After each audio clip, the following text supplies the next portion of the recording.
All right, so here's our problem. Here's our space station. It's going to start rotating. We want to see what speed we need to simulate Earth. So as usual, we're going to go ahead and draw our FDD. Now we are in a weightless environment, which means we don't have to worry about real gravity here, or the effect of real gravity.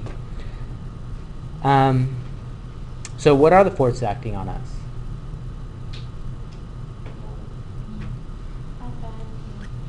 Okay, so we have the normal force here. The normal force is pointing inward. Now there is some friction, but friction is irrelevant to the problem. Unlike the gravitron one where we needed it to hold us up, since we don't have any gravity pulling down, we don't need friction here. So you could actually do this frictionless. But we do need the normal force, so we need this here. And that's it. That's the only force we have, is the normal force. So when we set up our equation, that's all we have, right? We just have one force. So say Fn equals ma.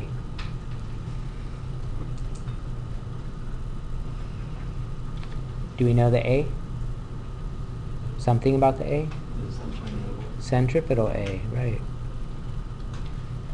So again, that's what keeps us in a circle. If you're in this space station and the wall opens up, what happens to you? Okay, you go flying through, right, forever and ever and ever.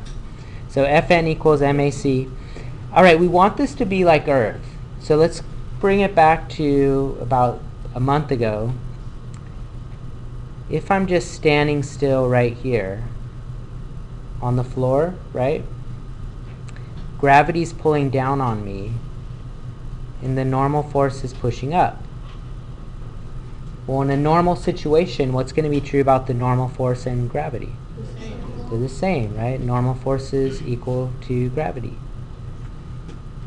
So if we want this to be just like Earth, we want the normal force to be equal to the weight.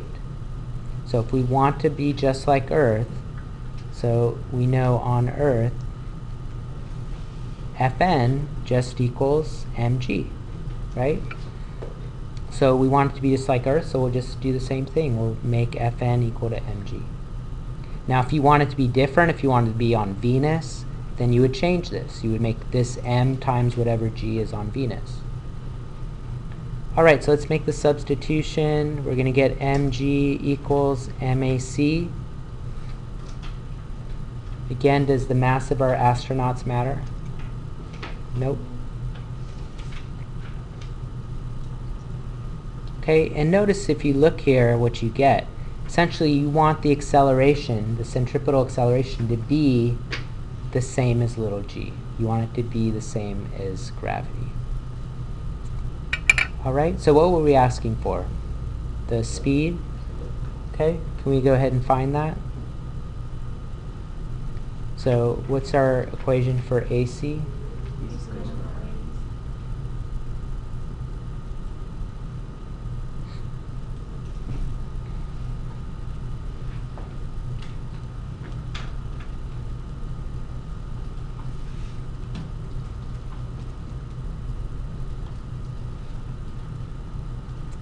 Okay, so again, 9.8. The radius I gave you was 220. Don't forget to square root.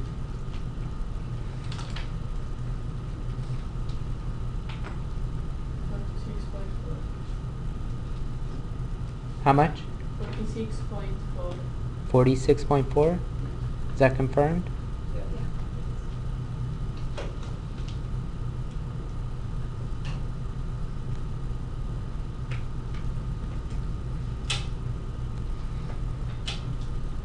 So we would design our space station to have that speed. That would give us exactly little g on Earth.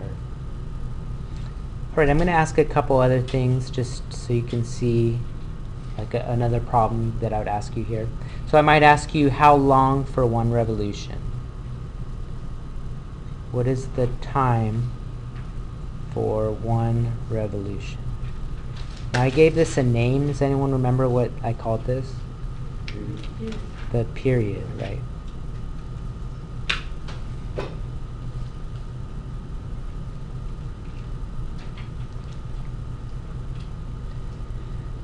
How are we going to find the period? v equals d over t. Good. What are we going to use for our d? 2 pi r. Good. And then t is what we're looking for, right? How long? And we know the velocity.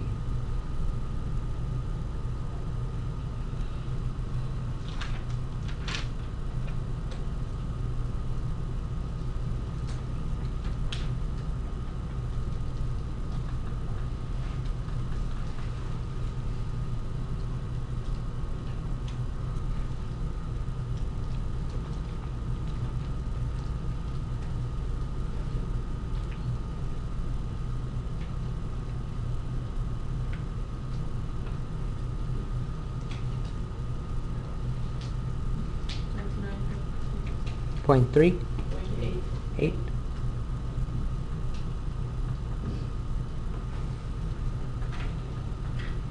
So that's how long it would take us to go all the way around once, about 30 seconds.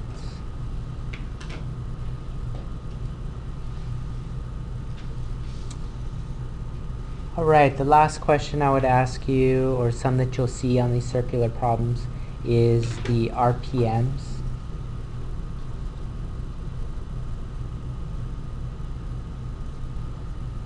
So I'm sure you've seen this before, especially if you drive. RPMs. What do we mean by RPMs? Revolutions per minute. Revolutions per minute. Okay, so how many times it goes around in a minute? Now in this particular problem, the numbers are so nice that you could do this really basically in your head, right? If it takes 30 seconds to go around once, how many times is it going to go around in a minute? 2 times, right? Or a little bit more than 2 times. So that's kind of the concept of this. How many times it would go around in 1 minute. If it takes 30 seconds to go around once, then in a minute it's going to go around essentially twice. Now how would we do this if the numbers were not so nice? Okay, so you would divide 60, so this would be like 60 seconds divided by your time, right? 29.8 seconds per revolution. And just like we expected, it's about 2, a little bit more than 2, right? How much? 2.01 revs per minute.